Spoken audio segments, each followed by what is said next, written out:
Hello दोस्तों, welcome to PW only IAS. जैसा कि आप सभी जानते हो, हम पिछले कुछ सेशंस के अंदर कुछ important general studies paper one के साथ ही साथ सी सेट के कुछ क्वेश्चंस को प्रैक्टिस कर रहे हैं, ताकि आने वाले प्रीलिम्स के लिए हम अच्छे से कॉन्सेप्ट्स भी रिवाइज कर लें एंड साथ ही साथ हम उसके अपने जो प्रीवियस ईयर क्वेश्चंस भी हमारे साथ ही साथ होते रहें, राइट। अब आज के सेशन में हम क्या डिस्कस करेंगे? हम डिस्कस करेंगे इंटरनेशनल ऑर्गेनाइजेशंस के कुछ इंपॉर्टेंट एमसीक्यूज। ठीक है, अराउंड 10 से 11 एमसीक्यूज हैं, बट ईजी एमसीक्यूज हैं। At the end of the session आप मुझे बताओगे भी कि इन 10-11 क्वेश्चन में से कितने क्वेश्चन आपने ठीक किए, कितने गलत किए। तो जो भी आपका स्कोर होगा नीचे मुझे कमेंट सेक्शन में बताना। मैं यहाँ पर आपको उसकी बेसिक इन्फॉर्मेशन, उसकी स्टैटिक इन्फॉर्मेशन भी देता रहूँगा, प्लस साथ ही साथ क्वेश्चन को कैसे अटेम्प्ट करना है वो भी बताऊँगा। बट आप लोग मुझे अपना स्कोर डेफिनेटली नीचे बताओगे, कितने सही हुए, कितने गलत हुए एंड थोड़ा कॉन्फिडेंस इंप्रूव हुआ या नहीं, राइट। आगे बढ़ें उससे पहले एक छोटी सी इन्फॉर्मेशन, जो स्टूडेंट्स 2024 की तैयारी कर रहे हैं उनके लिए जो फाउंडेशन कोर्स है हमारा, वो CTR मॉडल पे बेस्ड स्टार्ट हो रहा है 23 अप्रैल से। अब ये जो पर्टिकुलर कोर्स है, काफ़ी इसको इनोवेटिव ढंग से बनाया गया है, क्योंकि यहाँ पे आपका क्लास टेस्ट रिवीजन मॉडल है। तो यहाँ पर होता क्या है कि आपके जो कॉन्सेप्ट को बहुत ही स्ट्रॉन्ग कर दिया जाता है। जो यूपीएससी की चेंज डिमांड है, उस हिसाब से इस पर्टिकुलर चीज़ को बनाया गया है, ताकि लंबे समय तक आपको ये चीज़ें याद रह पाएँ। एंड टेस्टिंग बार बार हो रही है, रिवीजन हो रही है, और एवेल्यूएशन का कॉम्पोनेंट भी यहाँ पर विद सम इनोवेटिव फीचर आपको यहाँ पे देखने को मिल जाएगा। तो ये फाउंडेशन कोर्स आपको बहुत हेल्प करने वाला है। अगर आपके कोई भी डाउट्स हैं तो आप हमें इन नंबर्स पे कांटेक्ट कर सकते हो एंड अपनी क्वेरीज को अपने रिजॉल्व करवा सकते हो। अब चलिए स्टार्ट करते हैं अपने टॉपिक की तरफ। ये क्वेश्चन देखो, इसमें क्या पूछा जा रहा है। How is United Nation monetary and financial conference where in agreements were signed to set up IBRD, GATT and IMF commonly known as. अगर आपको पता है वेल एंड गुड, अदरवाइज मैं थोड़ा सा आपको ना इसके रिगार्डिंग समझाना चाहता हूँ। देखो, हुआ क्या था पहले 1914 से लेके 1918 में क्या हुआ था, वर्ल्ड वॉर वन। ठीक है, और वर्ल्ड वॉर वन के बाद क्या हुआ, एक बॉडी बनी थी जिसका नाम था लीग ऑफ नेशंस। ठीक है, अब ये लीग ऑफ नेशंस क्यों बनी थी? एक्चुअली कोशिश ये करी जा रही थी कि अब वर्ल्ड वॉर वन तो हो चुकी है, अब वर्ल्ड वॉर टू नहीं होनी चाहिए, पर वर्ल्ड वॉर टू तो होके रही ना, तो यानी कि लीग ऑफ नेशंस क्या हुआ, ये हो गया फेल। तो वर्ल्ड वॉर टू होती है 1939 से लेके 1945 के बीच में। तो वर्ल्ड वॉर टू जब हुई तो उसके बाद क्या हुआ, इसके बाद देखो 3M। 3M क्या होता है, मैन, मनी एंड मटीरियल। इन तीनों चीज़ों का भारी लॉस हुआ दुनिया के अंदर।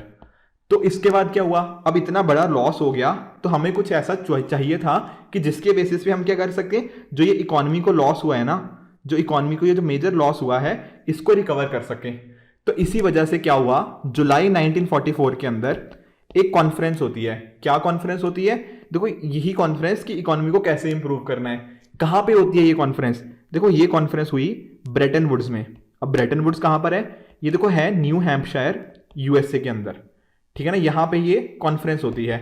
और इस कॉन्फ्रेंस का नतीजा क्या निकलता है? यहां पे देखो, एक तो बनता है वर्ल्ड बैंक, एक बनता है IMF, और तीसरी चीज गैट। देखो, गैट बना थोड़ा बाद में था, बट इसकी डिस्कशन होने लगी थी। यानी कि ये तीन चीजों में थोड़ा और एक्सप्लेन करता हूं आपको कि वर्ल्ड बैंक क्या है, IMF क्या है, गैट क्या है। पर जरा इतना समझो कि यहाँ पे ये तीन चीजों के बारे में डिस्कशन शुरू हो गया। दो तो बन भी गई, वर्ल्ड बैंक बन गया, IMF बन गया, गैट थोड़ा बाद में बना। तो इस वजह से ये जो पर्टिकुलर कॉन्फ्रेंस हुई, इसको क्या बोला जाने लगा? इसको बोला जाने लगा ब्रेटन वुड्स कॉन्फ्रेंस। क्यों? क्योंकि ये ब्रेटन वुड्स के अंदर हुई थी ना, इस वजह से इसको बोला गया ब्रेटन वुड कॉन्फ्रेंस। तो यानी कि ये जो पर्टिकुलर कॉन्फ्रेंस थी जहां पे IBRD ना एक्चुअली वर्ल्ड बैंक को ही बोला जाता है। गैट आपको बताया मैंने, ये ट्रेड से रिलेटेड बॉडी थी, और तीसरा IMF। इन तीनों का यहां पे फॉर्मेशन हुआ। तुम्हारा आंसर क्या बना? आंसर बना option number B, Bretton Woods conference. ठीक है, समझ आया? वर्ल्ड बैंक IMF क्या है थोड़ा और डिटेल में जानेंगे, पर अभी आप इतना समझ गए कि किस तरीके से ब्रेटन वुड्स के अंदर इनका फॉर्मेशन हुआ। और ये जो पहले दो है ना, वर्ल्ड बैंक एंड IMF, इसी वजह से इनको ब्रेटन ट्विंस भी बोला जाता है। ठीक है ना, क्योंकि ये दोनों आपस में इन्होंने ये यहाँ पे फॉर्म हुए थे। अब अगला देखो, यहाँ पे इस क्वेश्चन के अंदर क्या पूछा जा रहा है, which of the following is not related to UN। यहाँ पे हमारे पास कुछ बॉडीज दे रखी हैं। देखो, थोड़ा इसके बारे में ना पहले डिस्कस कर लेते हैं। एक्चुअल में जैसे मैं आपको बता रहा था कि 1939 से लेकर 1945 के बीच में क्या हुआ, वर्ल्ड वॉर टू हुई ना। तो इसी वजह से यहां पे इसके बाद बॉडी बनती है United nation. First world war के बाद क्या बना था? League of nation. यहां पे क्या बना? United nation. जो लीग ऑफ नेशंस में कमियां थी ना, उनको यूनाइटेड नेशंस में पूरा कर दिया गया, और इस वजह से यूनाइटेड नेशन थोड़ा बेटर ऑर्गेनाइजेशन की फॉर्म में निकल के आई। इसका पहले देखो मेन एजेंडा क्या था कि अब वर्ल्ड वॉर टू तो हो चुकी है, अब वर्ल्ड वॉर थ्री नहीं होनी चाहिए। ठीक है, तो उस उद्देश्य से इसको बनाया गया। बाकी वही सब काम कि कंट्रीज कैसे एक दूसरे के साथ कोलैबोरेट कर सकें, कैसे इकोनॉमी को इंप्रूव किया जा सके, तो ये सब चीजें वहां पे डिस्कस करी गई। अब उसी में से मैं जैसे मैं आपको बता रहा था ब्रेटन कॉन्फ्रेंस के बारे में ना, ब्रेटन ट्विंस में से एक था वर्ल्ड बैंक। अब वर्ल्ड बैंक क्या है, देखो वर्ल्ड बैंक ना, देखो इसका काम था कि इकोनॉमी को किस तरह से इंप्रूव किया जाए। तो उसी वजह से इसके अंदर टोटल 5 बॉडीज है आज के टाइम में। पहला क्या है, आईबीआरडी। अब आईबीआरडी क्या है, ये है international bank for reconstruction and development.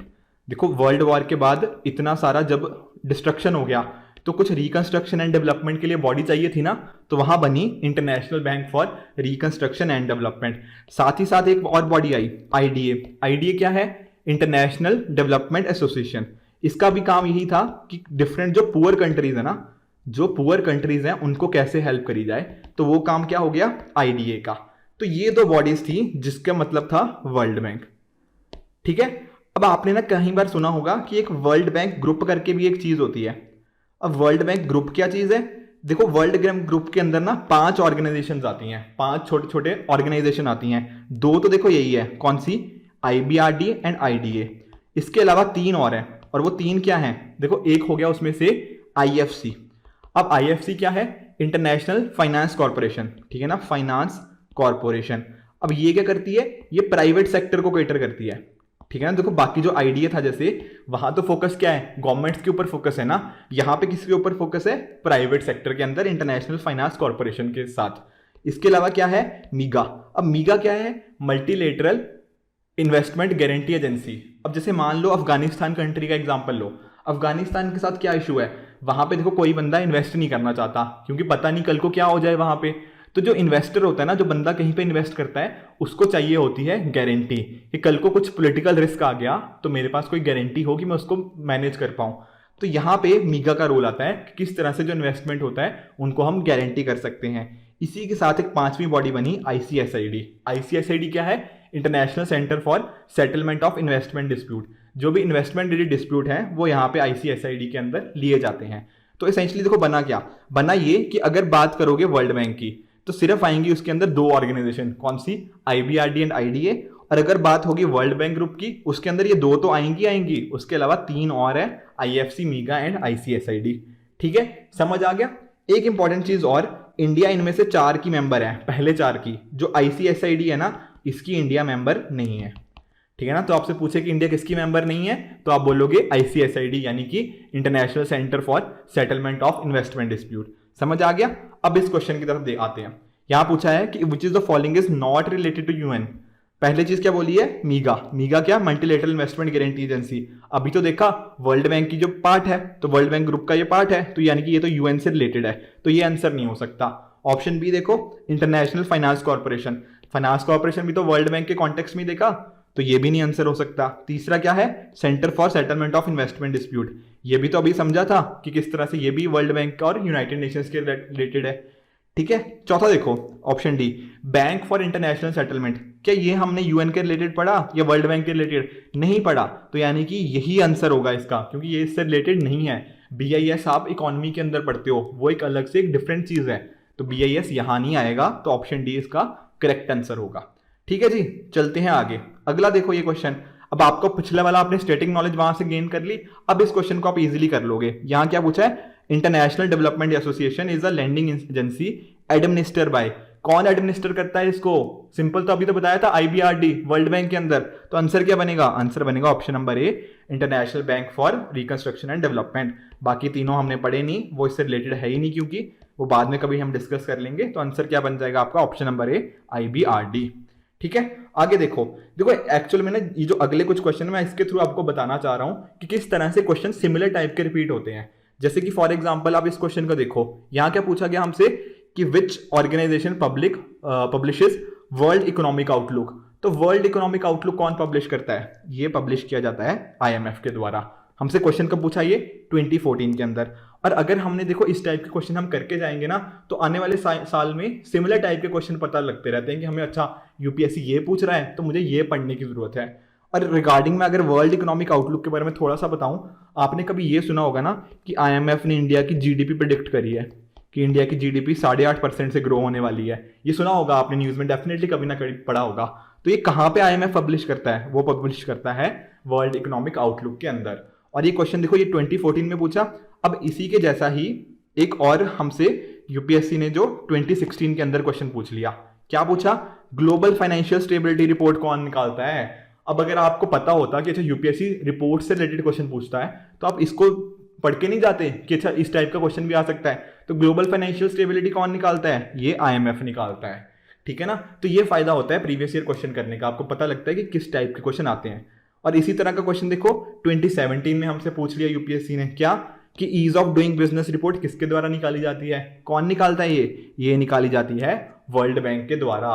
तो आप देख रहे हो कितनी बार रिपोर्ट से रिलेटेड क्वेश्चन पूछा गया है। ईयर ऑन ईयर लगभग एक साल छोड़ के तो डेफिनेटली पूछा ही जाता है, ठीक है। और ये न्यूज में देखो, ये पूछा क्यों गया? क्योंकि ये चीजें न्यूज में थी। इंडिया जो है ना, ईज ऑफ डूइंग बिजनेस में इंडिया का रैंक बहुत ज्यादा इंप्रूव कर रहा था। तो जो चीज न्यूज में आ गई वो यूपीएससी को इंपॉर्टेंट लगी और यूपीएससी ने अपने एग्जाम में पूछ ली, ठीक है। तो इस तरह से आपको प्रिपरेशन करनी है कि जो जो चीजें न्यूज में आती जा रही हैं उनको अच्छे से आपको पढ़ते जाना है। अगला देख लेते हैं। अब नेक्स्ट क्वेश्चन क्या है हमारे पास? नेक्स्ट क्वेश्चन में देखो पूछा जा रहा है कि ग्लोबल इकोनॉमिक प्रोस्पेक्ट्स जीईपी, इस पर्टिकुलर रिपोर्ट को कौन पब्लिश करता है? अब ये किसके द्वारा पब्लिश की जाती है? देखो ये पब्लिश करी जाती है, ये भी वर्ल्ड बैंक के द्वारा ही पब्लिश करी जाती है। इसका आंसर क्या बना? इसका आंसर बना ऑप्शन नंबर डी, ठीक है। तो देखो बस रेपिटेशन देखो कितनी है, बस आपसे वर्ल्ड बैंक आईएमएफ से रिलेटेड ही ज्यादातर क्वेश्चंस पूछे गए हैं। बस आपने एक रिपोर्ट पढ़ ली, अगले साल किसी और रिपोर्ट के बारे में पूछ लेगा। तो इतना सो आप यूपीएससी से एक्सपेक्ट करोगे ना, एग्जैक्ट क्वेश्चन तो रिपीट होगा नहीं, थोड़ा सा तो चेंज होगा। एक रिपोर्ट नहीं पूछी तो दूसरी पूछ ली, तो यही हो रहा है यूपीएससी के अंदर। अब जरा एक और देख लो, यहां देखो क्या हुआ 2017 का ये क्वेश्चन। यहां क्या पूछा? Which of the following organization gives global gender gap report. तो ग्लोबल जेंडर गैप रिपोर्ट या इंडेक्स किसके द्वारा पब्लिश किया जाता है? ये किया जाता है वर्ल्ड इकोनॉमिक फोरम के द्वारा। तो ऑप्शन नंबर ए इसका अंदर आंसर करेक्ट होगा। अब वर्ल्ड इकोनॉमिक फोरम क्या है? देखो ये ना एक एनजीओ की तरह है। इसमें क्या होता है, डिफरेंट जो बिजनेस लीडर होते हैं, different world leaders, political leaders या फिर और भी जो फेमस पर्सनैलिटीज होती हैं, वो कहाँ जाती हैं? डावोस। डावोस कहाँ है? स्विट्जरलैंड के अंदर। इसीलिए इसको डावोस डायलॉग भी बोला जाता है। यहाँ पे ये अपने विचार रखते हैं किस तरीके से हम इकोनॉमी को, वर्ल्ड इकोनॉमी को आगे लेके जा सकते हैं। तो उसी तरह पे वर्ल्ड इकोनॉमिक फोरम के द्वारा ग्लोबल जेंडर गैप इंडेक्स भी दिया जाता है, जहाँ पे कितनी जेंडर डिफरेंसेस हैं। जैसे कि हेल्थ के अंदर आप देख लो कि इंडिया में जैसे आप मान लो कि इतनी ज़्यादा वुमेन को एनीमिया से इश्यूज हैं, ठीक है। एजुकेशन देख लो, जो वुमेन एजुकेशन है वो कितनी कम है इंडिया के अंदर, अभी भी और इम्प्रूव करने की हमें ज़रूरत है। साथ ही साथ पॉलिटिकली देख लो, जैसे कि लोकसभा के अंदर सिर्फ 14% जो एमपीज हैं वो वुमेन हैं। तो अभी बहुत आगे हमें जाना है in terms of women empowerment. तो ये सब चीज़ें ग्लोबल जेंडर गैप इंडेक्स के अंदर कवर होती हैं, राइट। आगे चलते हैं। अगला क्वेश्चन देखो 2010 से है और इसमें क्या पूछा गया? Which of the following is not treated as artificial currency. तो इनमें से आर्टिफिशियल करेंसी क्या है ये पूछ रहा है। और ये देखो ना, ये क्वेश्चन किससे रिलेटेड है? ये क्वेश्चन है आईएमएफ से रिलेटेड। किस तरह से? देखो आईएमएफ जो है ना, आईएमएफ की ना खुद की एक करेंसी बना रखी है। एक्चुअली में इसको करेंसी ना बोल के ये एक आर्टिफिशियल करेंसी आप समझ लो। या एक्चुअल में अगर आपसे पूछ लेना कि क्या ये करेंसी है, तो आप बोलोगे कि नहीं। जो आईएमएफ की जो है ना करेंसी, वो करेंसी ना होके एक आर्टिफिशियल तरह की करेंसी है और उसका नाम क्या दिया है? एसडीआर। एसडीआर क्या होता है? स्पेशल ड्राइंग राइट्स, ठीक है ना। तो ये जो स्पेशल ड्राइंग राइट्स है ना, ये दिए हुए हैं आईएमएफ ने। आईएमएफ ने किस बेसिस पे दिए हुए हैं? कि किसने कितने पैसे जमा कराए, उसके बेसिस पे उनको क्या दे दिया? कोटा। कोटा यानी कि वोटिंग राइट्स। तो कोई कंट्री के पास कितने वोटिंग राइट्स होंगे वो डिसाइड करता है उनका कोटा, और रिगार्डिंग उनका कितना कंट्रीब्यूशन है अकॉर्डिंगली उसको उतने स्पेशल ड्राइंग राइट्स दे दिए जाते हैं। तो इस बेसिस पे डिसाइड होता है ये चीज़।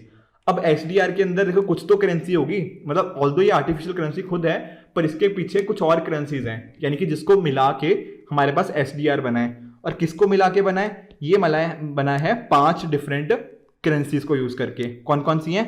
पहला आ जाता है यूएस डॉलर, उसके बाद आ जाता है यूरो, उसके साथ ही साथ आ जाता है चाइनीज युआन, राइट। फिर आ जाता है हमारे पास जापानीज येन एंड लास्ट में आ जाता है पाउंड।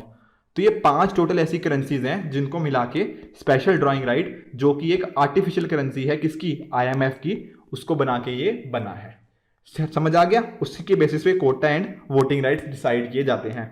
तो यही हमसे पूछा गया था कि क्या इनमें से आर्टिफिशियल करेंसी है, वो आप बता दोगे कि option number C special drawing rights is an artificial currency.